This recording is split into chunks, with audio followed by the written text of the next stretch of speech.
दोस्तों कैसे हैं आप सभी सभी अच्छा कर रहे होंगे। मैं बताऊं, मैं भी बहुत अच्छा हूँ। वीडियो अच्छा लगे तो CKD stock market news channel को सब्सक्राइब कर लेना, साथ ही बेल आइकन बटन को प्रेस कर देना। चलिए शुरू करते हैं। हेलो फ्रेंड्स, आज मैं आपके सामने बहुत ही स्मॉल कंपनी की बात करके लेकर के आया हूँ। इसके बारे में इन डेप्थ एनालिसिस जानने की कोशिश करेंगे। मार्केट कैप की बात करेंगे, 561 करोड़ का इसका कंपनी का मार्केट कैप है। करंट प्राइस देखो 1056 रुपये का करंट प्राइस है।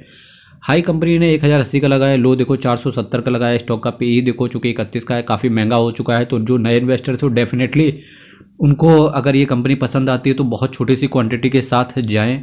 यही यही होना चाहिए। बुक वैल्यू की बात करेंगे 159 रुपीज़ का है। डिविडेंड यील्ड की बात करेंगे तो बहुत छोटा सा डिविडेंड यील्ड देती है। तो डेफिनेटली इस कंपनी में अगर कोई बंदा डिविडेंड की वजह से जाना चाहता है तो डेफिनेटली ये कंपनी अवॉइड करनी चाहिए। पर हाँ, प्राइस का मोमेंटम चूंकि अच्छा हो जाता है तो इसकी वजह से ये कंपनी अट्रैक्टिव हो जाती है। Return on capital employ, return on equity देखो 28.40% एंड 20.70%। चूंकि कंपनी के अंदर ऑलरेडी इतना बड़ा एक साल के अंदर ऑलमोस्ट 200% से ऊपर का रिटर्न आ चुका है, तो डेफिनेटली आप इसमें सोच समझ के इन्वेस्ट करो। डेफिनेटली आपको फाइनेंशियल एडवाइजर से जरूर संपर्क करना चाहिए, स्पेशली इस ऐसी कंपनी में इन्वेस्ट करने से पहले। फेस वैल्यू की बात करेंगे तो 10 रुपये का है। अगर कंपनी के अंदर और अच्छा मोमेंटम बना तो डेफिनेटली इस कंपनी का स्प्लिट आपको देखने को मिल सकता है। ये कंपनी 1989 में बनी थी। डीई नोरा इंडिया लिमिटेड की मैं बात कर रहा था।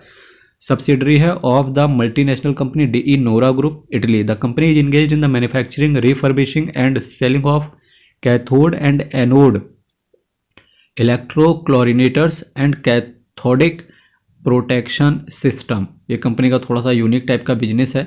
और अगर मैं कंपनी के और थोड़े से फंडामेंटल्स की बात करूंगा तो कंपनी अपने किस वजह से रिटर्न दे रही है, कंपनी का यूनिक बिजनेस मॉडल, साथ ही साथ इस कंपनी का वैल्यूएशन, और कंपनी के अंदर कोई भी ऐसा तत्व नहीं है जिसकी वजह से कंपनी को बोला जाए कि ये कंपनी ऐसा नहीं कर सकती है या इस वजह से इस कंपनी के अंदर इन्वेस्ट नहीं करना चाहिए। केवल एक रीज़न निकल के आता है जहां पे इन्वेस्टर्स को थोड़ा सा कॉन्शियस होना चाहिए, पर इतना भी ज़्यादा नहीं। वो केवल है कि प्राइस के अंदर 200% से ज़्यादा रिटर्न ऑलरेडी कंपनी दे चुकी है। फिलहाल कंपनी के अंदर एक ब्रेकआउट आया है, तो मुझे ऐसा लगता है जैसे ये कंपनी 1400-1500 रुपये आसानी से पार कर जाएगी। हिंदुस्तान एयरोनॉटिक्स 15.5 के आसपास का पी है। थर्मिक्स देख लो, इसके साथ Bharat Dynamics, GMM Pfaudler, Praj Industries, BEML और एलिकॉन, और उसके बाद डीई नोरा लगता है 31 का पीई चल रहा है इसका। अगर मैं इसके सेल्स की बात करूंगा तो देखिए काफ़ी छोटा सा सेल है इसका, 12.38 करोड़ का। फिर सितंबर में 14.37 करोड़ का। इसके बाद दिसंबर में 19.19 का सेल आया। इसके साथ साथ जिस हिसाब से सेल बढ़ रहा है उसके हिसाब से इसका एक्सपेंडिचर नहीं बढ़ रहा है। एक्सपेंस पे कंट्रोल है, सेल्स में ग्रोथ है। यही रीजन है कि कंपनी के अंदर अच्छे से मार्जिन से निकलते होंगे। चलिए नेट प्रॉफिट की बात कर लेते हैं। नेट प्रॉफिट में कंपनी के अंदर दिसंबर क्वार्टर में देखिए 4.81 करोड़ का नेट प्रॉफिट आया। वहीं ईपीएस भी कंपनी का 9 के आसपास जाते हुए देखने को मिला, जो कि बहुत अच्छी चीज़ है।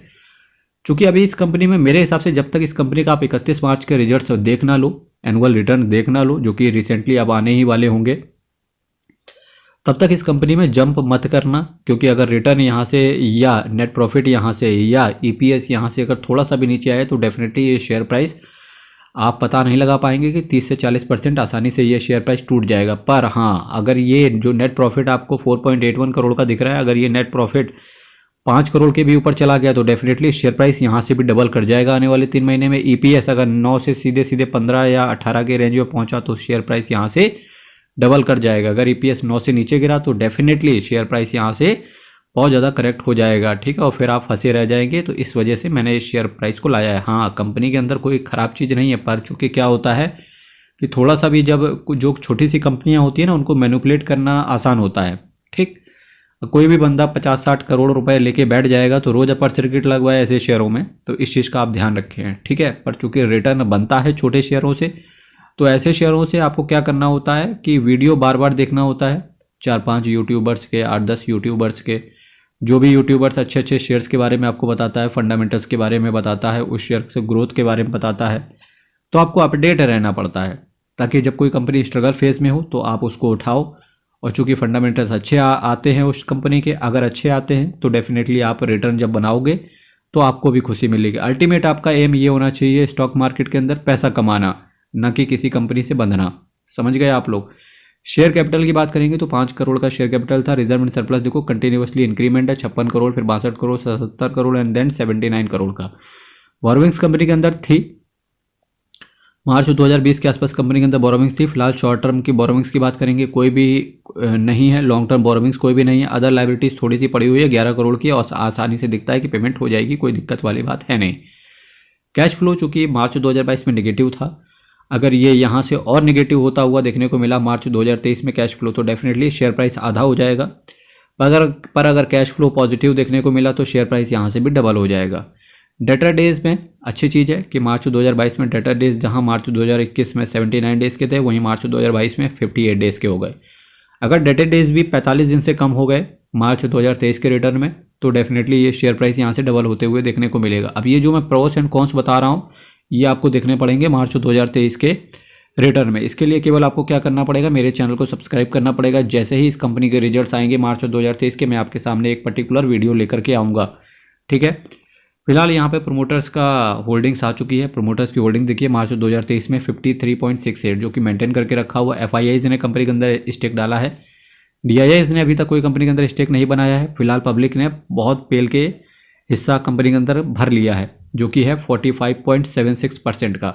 तो पब्लिक को कंपनी के अंदर बहुत भरोसा है। तो देखते हैं कंपनी किस तरीके से आगे रिटर्न डिलीवर करके देती है। फिलहाल पब्लिक के ट्रस्ट को इन्होंने बना के रखा हुआ है, क्योंकि ये शेयर प्राइस 400 रुपये से उठ के सीधे सीधे 1000 आते हुए विद इन 12 मंथ देखने को मिल रहा है। मेरे मित्रों, कल फिर आपके साथ मिलेंगे। चैनल सब्सक्राइब करना मत भूलिएगा। कल फिर मिलेंगे सेम टाइम सेम चैनल। तब तक के लिए बहुत बहुत धन्यवाद।